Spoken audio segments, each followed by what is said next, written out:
Hi everybody, welcome to our channel today. I'm sorry it took me a couple of days, about a week, to get another video up. That's not like me. Anyway, my family and I had an emergency with my husband a week ago Wednesday, and we've been dealing with that for about a week. And I was in the hospital with him yesterday all day.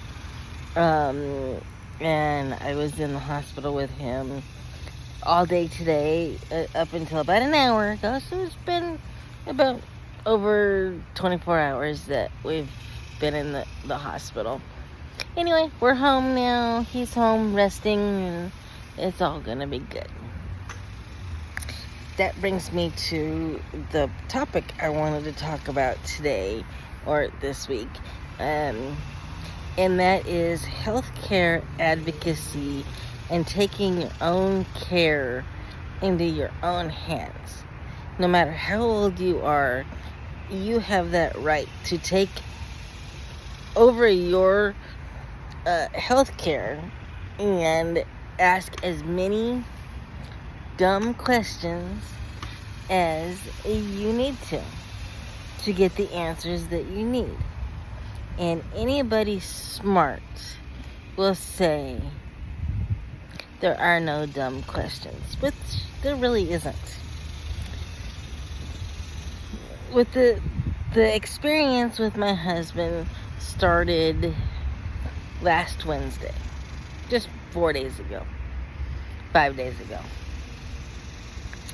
And I was with him, and he was in the emergency room, but I noticed that he wasn't asking as many questions as he needed to. Maybe because he was in a lot of pain or didn't know the right answers to ask, or the right questions to ask. Sorry, I'm gonna stumble through this video because I'm very tired. But I think the message is still clear. You need to take your healthcare into your own hands. Well, the first time we were in the ER, I noticed that, it was probably pain that was talking, and he was just believing what was being said, and just not questioning it like he should. Well, throughout that experience, he ended up being discharged from the ER with nothing being done. They didn't give him any pain medications. They didn't give him fluids. They didn't do any tests other than, well, I take that back. They did a blood test to check for heart enzymes. I believe that's what it was. And because we thought that he was having a heart attack. And so they checked for that. That came back normal. They did an ultrasound, an echocardiogram, and that came back normal. Everything was coming back normal. So they discharged him. No questions asked. Okay? So we're home for a couple of days. And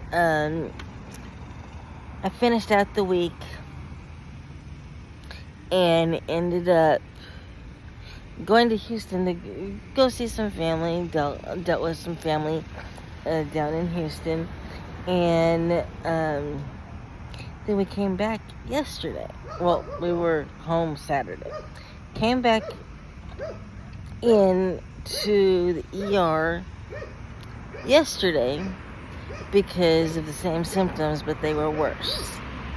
Come to find out that through all these hours later, he did not have a heart attack, but he had an elevated blood pressure that was through the roof. So that was his main complaint. Um, so they did all these tests, and they were actually willing to listen to me as his wife, saying, no, this is not right. He's not acting right, and just asking questions. So through me asking questions,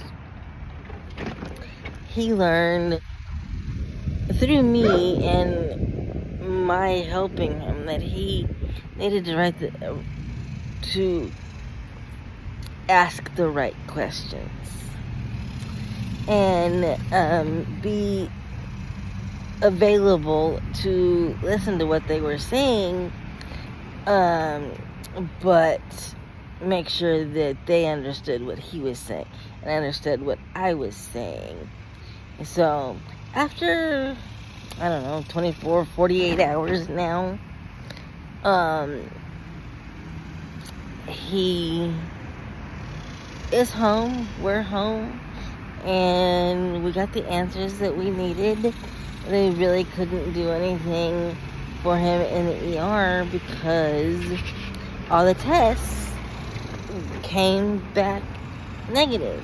He had a stress test this morning, and that was fun. But that came back negative. All the tests came back negative. But what if he hadn't asked questions? What then? What would have happened? What if he wouldn't have had me in the ER with him? And that's where I want to discuss, if you don't have somebody like a wife or a husband or a boyfriend or a girlfriend, significant other, parent, friend, anybody. If you don't have somebody with you in a stressful situation like being in the ER, then you need to be educated enough in what they're telling you. You need to know, do your research, even if it's Google. We used Google the last couple of days, and yeah, it was scary. It was horribly scary because we thought he was having a heart attack. And through that experience of getting kicked out, we learned to ask the right questions. You have to learn how to ask the right questions. You have to learn how to advocate for yourself when somebody in the healthcare field tries to do something that you're not comfortable with.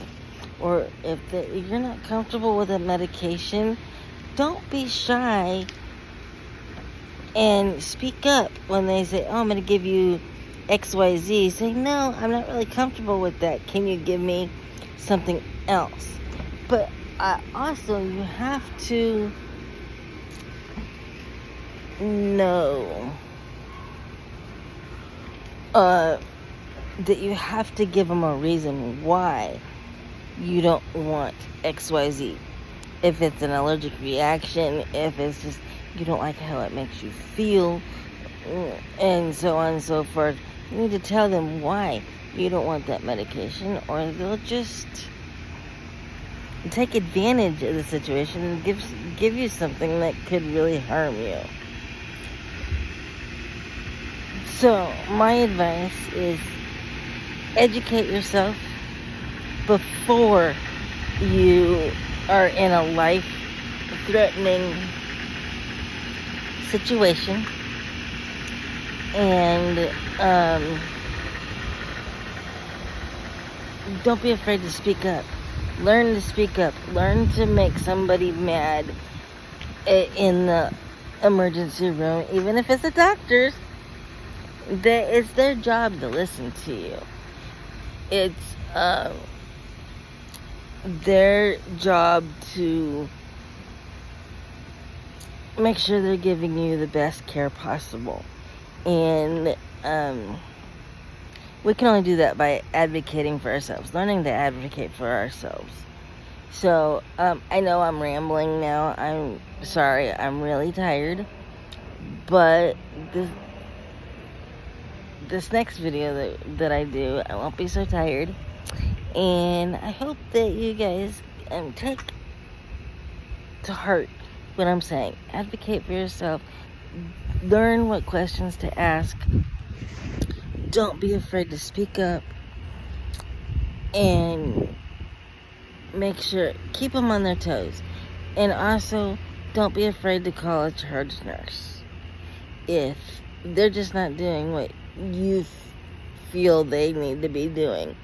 Of course, letting them do their jobs, but if something feels off, you need to have that patient care advocate with you. You need to have the charge nurse come in there and have that discussion. It really will save lives. Anyway, I hope you guys have an amazing week. I am back to work tomorrow, and I'll see you guys in a couple of days.